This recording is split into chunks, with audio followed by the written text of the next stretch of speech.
The Chevrolet Camaro. Just the name conjures images of screeching tires, a throaty V8 rumble, and a long hood stretching toward the horizon.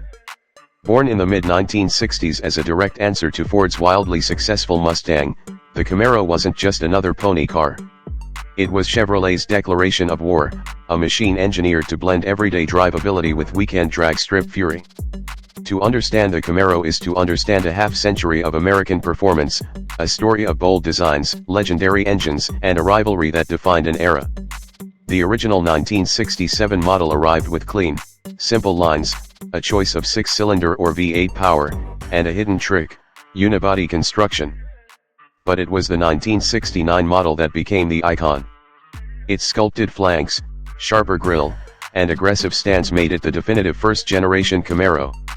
Under the hood, options ranged from the workaday 230 cubic inch 6 to the fire-breathing 427 cubic inch V8 in the Copo cars, built to dominate drag strips in secret defiance of GM's own small block-only policy. Then came the 1970s. The second-generation Camaro grew longer, lower, and wider, its styling inspired by European Grand Tourists like the Ferrari Daytona. For a few glorious years, the Z28 packed the legendary LT1 350 V8, a high-revving small block that loved to sing. But the decade brought darker times. The oil crisis and tightening emissions regulations strangled horsepower. By 1975, the top Camaro engine wheezed out just 155 horsepower. The muscle car was on life support. Miraculously, the Camaro not only survived but thrived, reinventing itself. The second gen became the supercar of the era not through power, but through design and attitude. It starred in countless movies and TV shows, becoming the quintessential cool car of the late 70s. Sales remained strong even as performance waned. The third generation, launched for 1982, was a revolution. It was the first Camaro with factory fuel injection, 4-speed automatic overdrive transmissions, and a hatchback rear window. Gone were the heavy chrome bumpers, in their place were arrow-shaped nose cones and integrated ground effects. The Z28 and the new IROCZ became corner carvers, trading straight-line brawn for handling prowess. The 5.0-liter V8 with tuned port injection only made about 215 horsepower, but it felt alive through a set of S-curves. This was the Camaro of the MTV generation, digital dashboards, and all.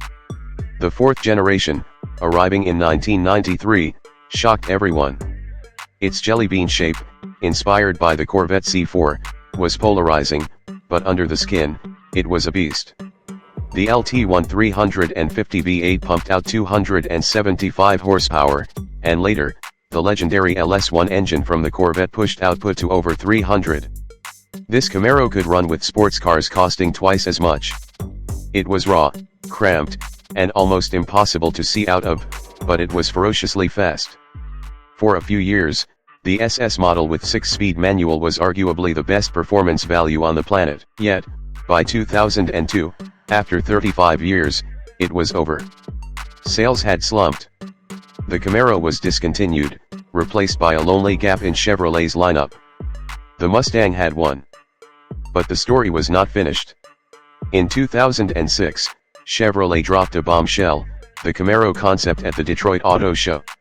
With its retro-futuristic styling, thick hips, and prominent grille, the crowd went wild. The fifth-generation Camaro returned for 2010, built on a modern rear-drive chassis from Australia. It was a direct hit of nostalgia, channeling the 1969 model perfectly. And it came with a vengeance, the 426 horsepower 6.2-liter V8 in the SS, and later, the supercharged 580 horsepower ZL1, followed by the race-bred, 650 horsepower Z28 with its massive carbon ceramic brakes and a savage V8 ripped from the Corvette Z06. The muscle car wars were reignited. The sixth and final generation, launched for 2016, went on a diet. It shed weight, adopted the Corvette small block V8 with dry suboiling, and handled like a true sports car. The ZL1 with 650 horsepower could lap the Nürburgring with ease, while the track-focused 1LE packages made even the V6 and Turbo 4 models surprisingly capable.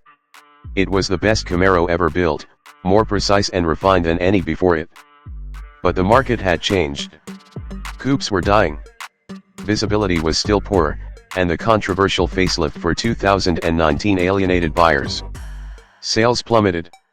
In March 2023, Chevrolet confirmed the inevitable: production would end in January 2024. The final Camaro, a striking ZL1 in collector's edition trim, rolled off the Lansing Grand River assembly line with a quiet, sad finality. There is no direct electric successor. For now, the Camaro rests. But legends do not truly die. They live on in every kid who drew one on a notebook, every late-night stoplight encounter, every time a big block rumbles past. The Camaro was never the most sensible car. It was never the easiest to see out of or the most practical. It was a statement. It was freedom, noise, and power at a price the working person could dream of. It fought the Mustang for 57 years, won some battles, lost others, but it never compromised its soul. The last Camaro is gone, but its echo will thunder on as long as there are roads and people who still believe driving should be an event. So here's to the Bowtie Bruiser. The bully from Bowling Green. Chevrolet's heavyweight champion. The Camaro. May its V8 rumble forever in our memories.